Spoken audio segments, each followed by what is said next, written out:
در این بخش میخوایم به یکی دیگه از ویژگی‌های مهم شبکه‌های لند بپردازیم به نام اسپنینگ تری که به اختصار بهش SPT هم گفته میشه.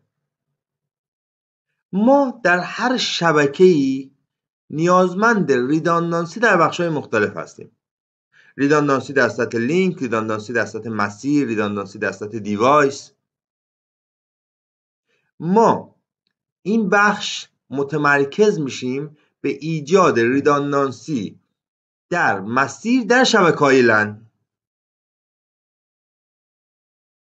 شما هر شبکه‌ای رو در نظر بگیرید، اگر نوع ارتباطتون براتون اهمیت داشته باشه حتما مباحث ریداندانسی رو مد نظر قرار میدید. به عنوان مثال شبکه تلفن رو مد نظر داشته باشید. اگه تو شبکه تلفن تصور کنید که لینک بین استان مازندران و استان تهران قطع بشه و مسیر ریداندانت یا جایگزینی وجود نداشته باشه، این دقیقا معنیش اینه که کلیه ارتباطات استان مازندران با بیرون خودش، با تهران و بقیه استان‌ها که از طریق تهران برقرار میشه قطع. همچین چیزی تقریبا برای ما پذیرفته شده نیست، نمیتونیم بپذیریم اینو. تو شبکه‌های لن هم اگر شما ترافیک های مهمی داشته باشید که نقش کریتیکال و اساسی برای کسب و کارتون ایجاد میکنه، میتونه به همین اندازه غیر قابل درک باشه که مسیری بخواد قطع بشه یا ترافیکی بخواد قطع بشه. در شبکه‌های لن هم بایستی به ریداندانسی فکر کنیم، اما متاسفانه ایجاد لینک های ریداندان در شبکه‌های لن غیر ممکنه تا قبل از اسپنینگ تری. چرا غیر ممکنه؟ شما همچین سناریو رو در نظر بگیرید. تو این سناریو شما برای اینکه بتونید ارتباط بین نودهای این شبکه و این شبکه رو ایجاد بکنید، کافی بود که یه لینک بین این دوتا سویچ و یه لینک بین این دوتا سویچ داشته باشید. اون وقت ارتباط بین همه برقرار میشه. اما اینجا میبینیم لینک ریداندانت در نظر گرفته شده. یعنی از این سه تا لینکی که بین سویچ ها میبینید، یه لینکش لینک ریداندانته. برای این در نظر گرفته شده که اگر مسیری قطع شد، مثلا این قطع شد، من میتونم از این ور بین نودا ارتباط برقرار کنم و مسیر جایگزین داشته باشم. اما متاسفانه همونجوری که گفتم در شبکه‌های لن شما نمیتونید از مسیر ریداندانت یا لینک های ریداندانت استفاده کنید. چرا؟ به خاطر اینکه اتفاقات بدی میفته، لوپ اتفاق میفته، فریمای دوپلیکیت اتفاق میفته و مک اینستیبیلیتی به وجود خواهد اومد. یعنی چی لوپ اتفاق میفته؟ دقت بکنید این نوده یه فریمی رو میفرسته که منجر به فلادینگ میشه، مثلا فریم برودکست یا فریم آننون یونیک است. این سویچ فریم رو هم از این سمت میفرسته هم از این سمت میفرسته. میرسه به اینجا، این سویچه هم به این نوده میده هم به این سمت میده. این سویچه میگیره هم به این نوده میده هم به این میده. این سویچه دوباره میگیره از این ور میفرسته. این داره لوپ اتفاق میفته، داره این فریم دور خودش میگرده و یک استورمی از برودکست ایجاد خواهد کرد. فریم های دوپلیکیت ایجاد میکنه. از این ور فریم میره، این سویچ میده به این نوده، از این ورم این فریم میره، این سویچ میده به این نوده و نودهای انتهایی همش فریم‌های تکراری دارن دریافت میکنن. مک اینستیبیلیتی به وجود میاد، ناپایداری در مک لرنینگ به وجود میاد. یه مکی الان روی این پورت یاد گرفته میشه، چند ثانیه بعد روی این پورت، الان روی این پورت، این چه هم دور خودش میگرده. از این ور الان فریم به این یاد داده میشه، این باب فریمشو از این ور میده به این سویچ، این سویچ رو پورت گیگ یکش لرن میکنه، ولی چون فلاد میشه از این ورم میاد، بعد اینجا رو پورت گیگ 2 هم یاد میگیره، بعد گیگ 1 میفته رو گیگ 2، دوباره میفته رو گیگ 1 و مک‌ها مرتب دارن جابجا میشن. یعنی اگر شما بیایید لینک ریداندانت ایجاد بکنید و اسپنینگ تری تو شبکه نداشته باشید که به صورت پیش‌فرض روی همه سویچ ها اسپنینگ تری فعاله، روی همه سویچ های سیسکو به صورت پیش‌فرض اسپنینگ تری فعاله، باعث میشه این مشکلات جلوش گرفته بشه، جلوی استورم برودکست ها، مک تیبل اینستیبیلیتی و فریم های تکراری گرفته بشه. اسپنینگ تری چی کار میکنه در حقیقت؟ اسپنینگ تری میاد لینک ریداندانت رو یه سرش رو بلاک میکنه، مثلا این سرش رو یا این سرش، حالا ممکنه لینک ریداندانت این باشه، این سرش و این سرش، لینک های ریداندانت رو شناسایی میکنه، یه سرشون رو بلاک میکنه که اون لینک قابل استفاده نباشه و بنابراین اصلا ریداندانسی نداریم. اما کار مهمتری که اسپنینگ تری انجام میده اینه که اگر احیانا لینک اصلی قطع بشود، لینک ریداندانت رو جایگزین میکنه و ترافیک ما از مسیر ریداندانت جابجا خواهد شد بدون که شما دچار اختلال توی جابجایی ترافیک بشید. برای اینکه اینو قشنگ لمسش کنیم با هم دیگه، من یه سناریو اینجا نشونتون میدم.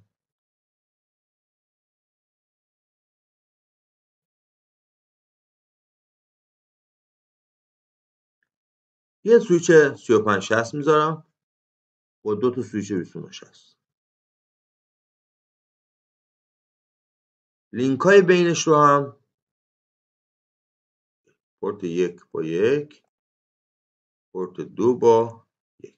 خب این الان هیچ ریداندانسی توی این لینک ها توی این شبکه وجود نداره و حداقل لینک های ممکن بین سویچ ها دیده شده. خب کمی منتظر میمونیم تا وضعیت لینک ها آب شه.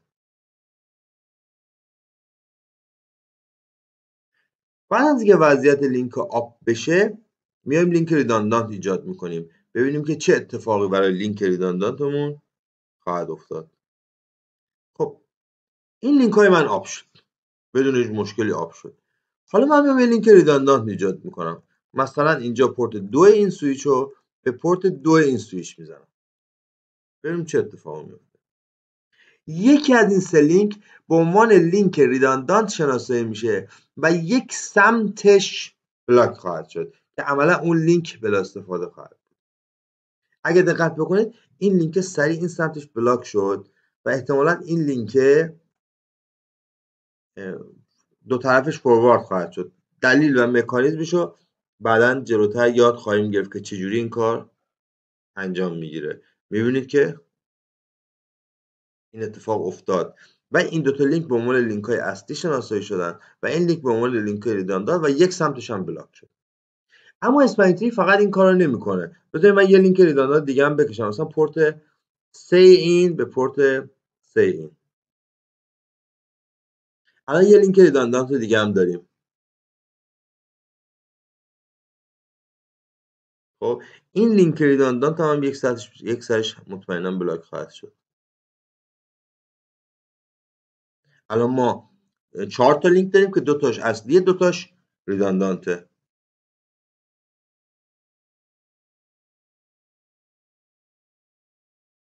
اینا کارهایی که اسپنینگ تری انجام میده. اینکه چجوری این کارا انجام میده در ادامه خواهیم دید. ببینید 2 تا لینک ما یک سرش بلاکه. حالا من میام یه لینک اصلی رو، یعنی این که وصله رو قطعش میکنم. مثلا انگار لینک قطع شده. ببینید انتظار داریم که یه لینک ریداندانت سریع جایگزین شه. یعنی سریع که میگم یعنی توی بازه کانورجنس تایم بهش میگن، زمان همگرایی، تو بازه وصل بشه به صورت اتوماتیک بدون که ما دستی بخوایم دخالتی بکنیم. این لینک الان قطع بوده، ببینید چند ثانیه دیگه وصل خواهد شد.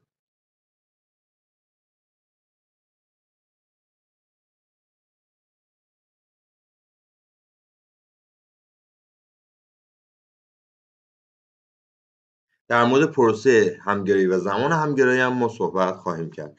خب این لینک هم چی شد؟ وصل شد. این لینک ما لینک ریداندانت تشخیص داده شد. حالا این لینک اصلی ما هم قطع میشه. ببینیم چه اتفاقی میفته.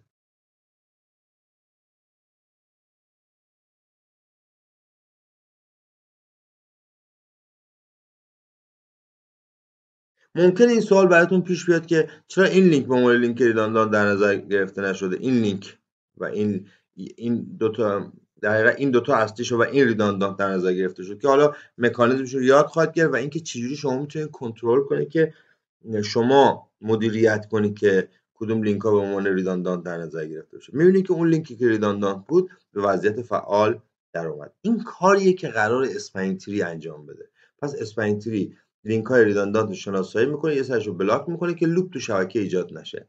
لینک اصلی هم که قطع بشه، کار دومش که از اون کار اول مهمتره اینه اگر لینک اصلی قطع بشه خودش یکی از لینک های ریداندانت مناسب رو انتخاب میکنه و جایگزین میکنه. زمانی هم که طول میکشه بهش میگن زمان همگرایی و پروسهش میگن پروسه همگرایی. این اون کارهایی که اسپنینگ تری انجام میده. ما چی یاد میگیریم؟ ما میخوایم یاد بگیریم که چجوری اسپنینگ تری کار میکنه و ما چجوری میتونیم روش کنترل داشته باشیم.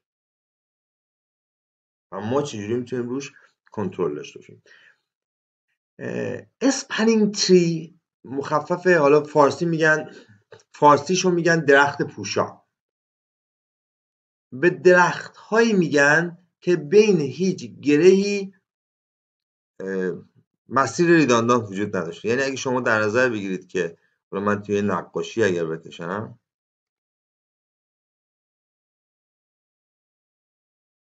این اگر درختی باشه که مثلا 2 تا شاخهش دوباره اینجا 3 تا شاخه، دوباره اینجا 2 تا شاخه، این نودایی که اینجا شما میبینید، این نودایی که این گره هایی که اینجا وجود داره، اینجا وجود داره، اینجا وجود داره، بینشون مسیر اضافه وجود نداره یا مسیر ریداندانت وجود نداره. اگر شما بیاد مثلا اینو به این وصل کنید، این دیگه درخت پوچا نیست. ما دقیقاً دنبال همچین چیزی هستیم، دنبال این که اسپنینگ تری ایجاد کنیم بین سویچ ها مسیر اضافه وجود نداشته باشه، اما میخوایم روی توپولوژی این درخت کنترل و مدیریت داشته باشیم. اسپنینگ تری کلا چجوری کار میکنه؟ یه نگاه خیلی کلی اگر بخوایم بهش داشته باشیم، نگاه خیلی کلی مهمه. نگاه کلیش اینجوریه که میاد، من دوباره این لینک اضافه رو وصل کنم، میاد بین این سه تا سویچ اول یکی از سویچ ها رو به عنوان ریشه درخت در نظر میگیره، یعنی اینجا. اینکه کدوم رو به عنوان ریشه درخت در نظر میگیره و اینکه ریشه درخت چقدر مهمه توی تعیین توپولوژی شبکمون و چجوری ما میتونیم توش نقش بازی کنیم، از مباحث مهمیه که در ادامه حتما در موردش ما صحبت خواهیم کرد. ولی یکی از سویچ ها رو به عنوان ریشه در نظر میگیره. بعد کار اول پس شد. کار دوم، هر سویچی رو که حالا اینجا گره های من خواهد شد، یکی از پورتاشو، پس اون سویچ ریشه رو اسمش رو بذاریم روت بریج. این سویچ ریشه‌مونه. بریج یعنی سویچ، روت هم یعنی ریشه. تو تمام سویچ ها غیر از روت بریج یکی از پورتاش، الان این سویچ 4 تا پورت، 1 2 تا 3 تا 4 تا، یکی از پورتاش که به روت بریج مسیر نزدیکتری داره به عنوان روت پورت در نظر میگیره. روت پورت این پورتش میشه، این سویچ روت پورت این پورتش میشه. این سویچ ها که اصلا یه پورت بیشتر ندارن و همون یه پورتش هم میشه روت پورتشون. اینجا میشه چی؟ روت پورتشون. اینجا میشه روت پورتشون. پس کار دومی که انجام میده، یکی از پورت ها رو در هر سویچ که به روت بریج نزدیکتره به عنوان روت پورت در نظر میگیره. کار سومی که انجام میده اینه که میاد میگه تو هر لینک یه سویچ اجازه داشته باشه ارسال کنه. ما توی یه لینک معمولا 2 تا سویچ به هم دیگه متصلن. توی لینک معمولا 2 تا سویچ، ولی اگه لینک رو یه هاب در نظر بگیری، از طریق هاب میتونن چند تا سویچ متصل باشن. یکی از این سویچ ها در هر لینک میتونه نقش فورواردر رو برای ما بازی بکنه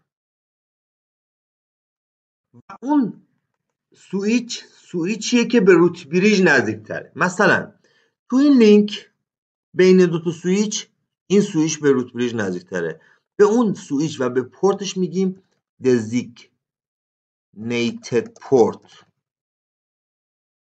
بین این تو این لینک هم باز بین این سویچ و این سویچ بالایی به روت بریج نزدیک تره. منظور از نزدیکی یعنی که پهنای باند بهتری داشته باشه و مسیر بهتری داشته باشه که حالا بعدا در مورد جزئیاتش دقیق‌تر صحبت خواهیم کرد. باز تو این لینک ما این سویچ بالاییمون به روت بریج نزدیکتره و بنابراین این سویچ و پورت معادلش دزیگنیتد پورت خواهد شد. به همین طریق رو این دوتا لینک هم می‌بینیم که این دوتا پورت نقش دزیگنیتد پورت رو بازی خواهند کرد. پورت هایی که و روت بریج هم تمام پورتاش مطمئنا دزیگنیتده. چرا؟ چون تو این لینک ها بین سویچ روت بریج و سویچ غیر روت بریج، خب سویچ روت بریج مطمئنا به خودش نزدیکتره و پورت معادلش میشه پورتای دزیگنیتد پورت. یعنی به این معنی که شما هر پورتی که در حالت روت پورت و یا دزیگنیتد پورت باشه تو حالت فورواردینگ قرار میگیره. هر پورتی که رولش روت پورت و یا دزیگنیتد پورت باشه در حالت فورواردینگ قرار میگیره. در غیر این صورت بلاک خواهد شد یا بلاک خواهد ماند، چون سویچ وقتی روشن میشه تو حالت بلاک هستند. اگر روت پورت و دزیگنیتد پورت بشوند میشن فوروارد، در غیر این صورت تو حالت بلاک باقی میمونند. این توپولوژی که اینجا مشاهده کردید توپولوژی بود که من هیچ مسیر ریداندانتی درش نداشتم. حالا فرض کنید مسیر ریداندانت ایجاد کنم. این دفعه واقعا سویچ میکشم. یه مثال خیلی ساده، 3 تا سویچ داریم که اینجوری به هم دیگه وصلن. سویچ 1، سویچ 2، سویچ 3. اولین اتفاقی که باید بیفته یکی از سویچ‌ها به عنوان روت انتخاب بشه. فرض کنید مثلا این سویچ فرق نمی‌کنه. البته برای ما فرق می‌کنه، برای تحلیلمون فرق. ما تو شبکه برامون مهمه که کدوم سویچ بشه روت و خیلی هم اتفاقا مهمه. یکی از سویچ‌ها به عنوان ریشه در نظر میگیره. هر سویچی غیر از ریشه، غیر از سویچ روت، یکی از پورتاش که به سمت روت بریج نزدیکتره نقش روت پورت رو بازی میکنه. مثلا این سویچ ببین الان یه پورت اینور داره به سمت روت بریج، یه پورت هم از این سمت داره به سمت روت بریج. اگر فرض کنیم همه لینک هامون پهنای باندش یکسانه، به تبع این سویچ این پورتش روت پورت خواهد شد. اما در مورد این سویچ باز 2 تا پورت داره به سمت روت پورت. یکی اینه که به سمت روت بریج میره، یکی هم این پورتشه که به سمت روت بریج میره. اگر باز فرض کنیم که تمام لینک ها پهنای باندشون یکیه، بعدیه که از این سمت این سویچه از این سمت به روت بریج نزدیکتره، پس این پورتش میشه روت پورت. هر سویچ یک و فقط یک روت پورت داره. خب 3 در هر لینک یکی از سویچ ها که به روت بریج نزدیک تره میشه designated سویچ و پورت معادلش میشه تو اون لینک designated پورت. مثلا این لینک رو در نظر بگیرید شما. خب این سویچ به روت بریج نزدیکتره یا این سویچ به روت بریج نزدیکتره؟ با توجه به اینکه گفتیم همه لینک ها شرایطشون یکسانه، بنابراین هم این سویچ میتونه دزیگنیتد باشه هم این، شرایطشون مساویه. چون مساویه فرقی نمیکنه. یکی از این دوتا رو تو این لینک ما میگیریم دزیگنیتد سویچ و یکی از پورتاشو و پورت معادلش رو میگیریم دزیگنیتد پورت. یعنی میتونه الان تو این سناریو این سویچ بشه دزیگنیتد سویچ و این پورتش بشه دزیگنیتد پورت، ولی چون اینجا شاید مساوی بودن، نگاه کنید این دوتا سویچ روی این لینک به سمت روت بریج مسیر مساوی دارن. لینک هایی که به روت بریج متصلن مطمئنا پورت های سمت روت بریجش دزیگنیتد پورته. چرا؟ چون شما هر لینکی رو در نظر بگیرید کدوم سویچ به روت بریج نزدیکتره؟ هر لینکی که به روت بریج وصله خب مطمئنا خود روت بریج و بنابراین پورت معادلش میشه دزیگنیتد پورت و این سمت هم به همین صورت دزیگنیتد پورت. حالا هر پورتی که رولش به حالت روت پورت و یا دزیگنیتد پورت تغییر میکنه میره تو حالت فوروارد. در غیر این صورت تو حالت بلاک میمونه، یعنی این پورتش مثلا تو حالت بلاک باقی میمونه و باعث میشه که جلوی لوپ گرفته بشه. اگه تو این سناریوی خودمون شما دقت بکنید،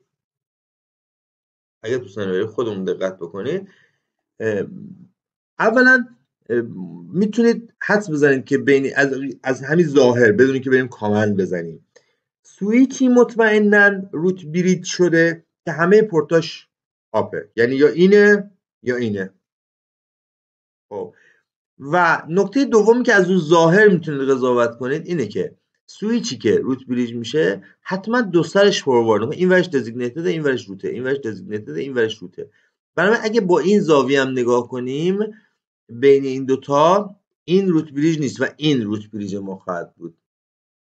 اینجا پس الان این سویچ ما شده روت بریج، این شده designated port. بذارید من به ترتیب بگم.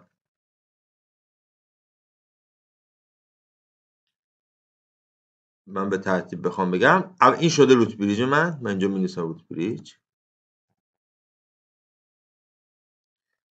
و این سویچ نزدیکترین مسیرش رو همه لینک ها یکی ان، اینه میشه روت پورتش RP می‌نویسم. این سویچ هم بین این دو مسیر و این مسیر این مسیرش بهتره، این هم مثل RP. بعد تو هر لینک یکی میشه DP. توی لینک هایی که به روت بریج وصله مطمئنا پورت سمت خود روت بریج میشه DP، اینجا هم پورت سمت روت بریج میشه DP. روی این لینک چون مسیرها مساویان یکی از این ور یا این ور میشه دزیگنیتد پورت.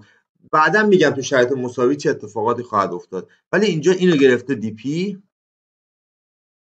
اینو گرفته DP و این وری چی شده؟ بلاک شده. حالا اگر من عوضش بکنم، یعنی من بیام کاری کنم که این بشود روت بریج من، اگه این بشه روت، اینو بذارید چکش هم بکنیم، دستور چک کردنش رو ببینید. الان من اگه بیام تو این سویچ و بزنم شو اسپنینگ تری، نگاه کنید هم پورت دو تا پورتش زده دزیگنیتد. اگر بیام روی این سویچ و بزنم شو اسپنینگ تری، در مورد جزئیاتش بعدا صحبت خواهیم کرد. این پورتش باید بشه RP، این پورتش باید بشه DP. یکی شده روت، یکی شده دزیگنیتد، ولی هر دو تو حالت فوروارد. این سویچ یکیش باید بشه RP، یکیش باید بشه بلاک.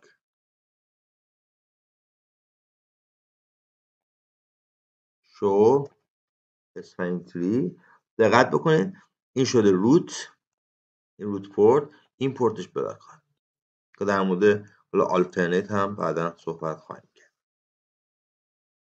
حالا من میخوام عوضش کنم، من میخوام کاری کنم که این سویچ بشه روت بریج. اگر کاری کنم که این سویچ بشه روت بریج، پس اینا همه رو پاک کنم. من این سویچ میخوام بشه روت بریج. اگر این بشه روت بریج، اون وقت این دو تا سویچ این پورتش این سویچ پورتش میشه RP، اینم این پورتش میشه RP. بعد برای DP ها تو این لینک مطمئنا لینک های به سمت روت بریج DP خواهد بود، DP تو اینم این DP خواهد بود. توی این دوتا چون شاید مساویه یا این یا این، یعنی یا اینور DP میشه اونور بلاک، مثلا اینور DP اونور بلاک، یا بالعکسش چون شاید مساویه. در مورد شاید مساوی بعدا صحبت خواهیم کرد. با این دستور خیلی ساده روت بریج رو عوض میکنم، میگم اسپنینگ تری ویلن 1 روت پرایمری. در مورد این دستورات هم بعدا مفصل ما صحبت خواهیم کرد. یعنی این دوتا لینک آپ خواهد شد و این لینک یه سمتش بلاک خواهد شد، یه سمتش فوروارد خواهد شد. یه 30 ثانیه صبر میکنیم تا ببینیم چه اتفاقی میفته.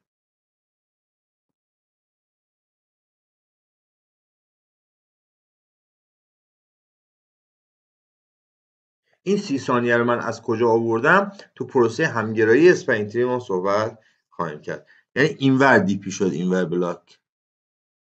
حالا اینم سبز خواهد شد.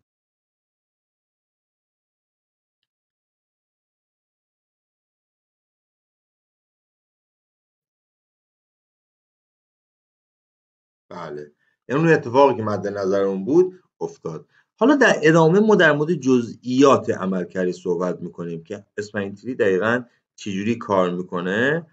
الان روت پورتو با دزیگنیتد پورتو با هم دیگه دیدیم، ولی دقیق اینکه اینا چجوری روت بریج چجوری انتخاب میشه، روت پورت چجوری تعیین میشه، دزیگنیتد پورت چجوری تعیین میشه، اسپنینگ تری چجوری کار میکنه، در مورد جزئیاتش مفصل با هم دیگه صحبت خواهیم.